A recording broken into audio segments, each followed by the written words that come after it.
Y hoy tenemos en el estudio al director de Comunicación y Proyectos del Consejo Civil Mexicano para la Silvicultura Sostenible, Iván Zúñiga. ¿Cómo estás? Muy buenas tardes. Hola, buenas tardes.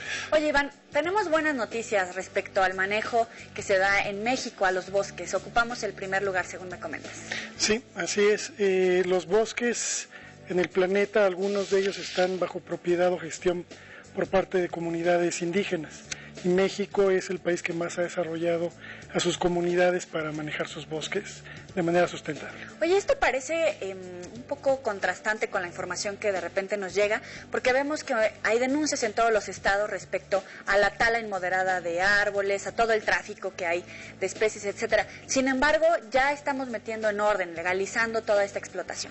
Sí, normalmente la sociedad no nos damos cuenta, digamos, como de esos avances que vamos teniendo en el tiempo, y casi siempre que vemos un camión con madera atrás pensamos que es de explotación no sostenible. Sin embargo, hoy en día hay cerca de 600 comunidades y ejidos que han logrado altos niveles de manejo de su bosque y que de alguna u otra forma reflejan esos avances, ¿no?, que vamos teniendo. ¿En qué estados principalmente se da esta explotación adecuada? Sí, los principales estados son Chihuahua, Durango, Oaxaca, Quintana Roo, estos estados, Guerrero, pero casi en todos los estados forestales encontramos comunidades y ejidos que tienen avances en su manejo. Cuéntanos un poquito como con peritas y con manzanas. De repente hay un bosque, se divide en varias partes, de repente la gente que vive ahí, los pobladores, pueden explotar una parte de ese bosque y después el resto para que pueda seguir creciendo y seguir siendo sostenible, ¿o cómo es? Sí, así es. Normalmente pensamos también que los bosques son propiedad del Estado. Y no es así. Cerca del 70% de los bosques de este país son propiedad de ejidos y comunidades. Significa que tienen dueños legales reconocidos por la Constitución después de la Revolución. Eso significa que estas comunidades de alguna u otra forma tienen que vivir de sus ecosistemas, de sus territorios.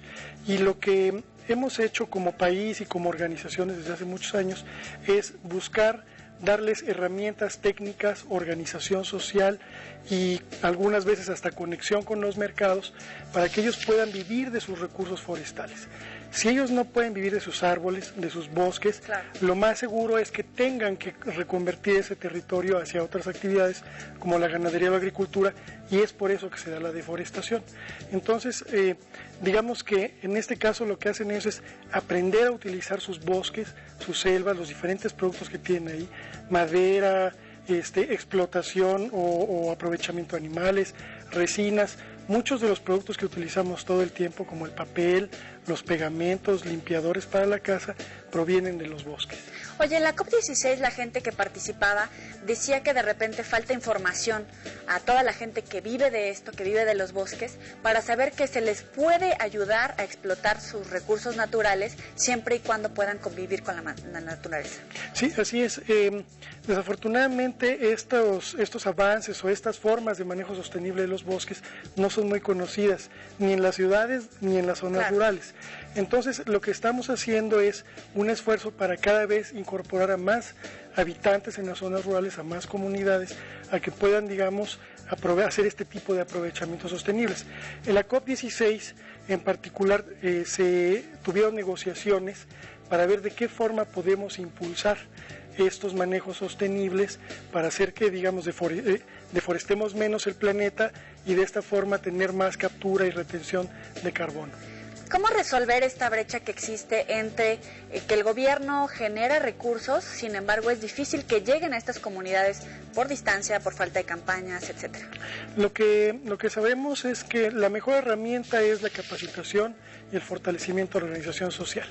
Cuando las comunidades están bien organizadas, tienen más acceso incluso a información, porque hay gente que se va especializando dentro de la comunidad, pues, a hacer estos trabajos. De alguna u otra forma lo que está pasando hoy en día en el país es que las comunidades están empezando a reconocer esta oportunidad que tienen. Entonces están comenzando a avanzar y a buscar información por sí mismas con la Comisión Nacional Forestal o con organizaciones como nosotros de cuáles son sus alternativas para manejar su bosque y poder vivir de él. Finalmente, ¿qué tanto se eleva la capacidad, el nivel de vida de las comunidades que viven y dependen de esto? Esto es un punto bien importante. Normalmente las comunidades que pueden aprovechar la madera u otros recursos de sus bosques llegan a tener un 20, 30 o hasta un 50% más de ingresos de lo que normalmente tienen. Entonces, de esta forma, el manejo forestal sostenible también se convierte en una herramienta para terminar con la pobreza en las áreas rurales del país. Bueno, muchísimas gracias, Iván Zúñiga. Te agradezco por esta entrevista y bueno, hay que estar pendiente de toda esta información en su página de internet. Muchísimas gracias. Y gracias a ustedes por acompañarnos. Que tengan muy buena tarde. Nos vemos mañana a las 2:30.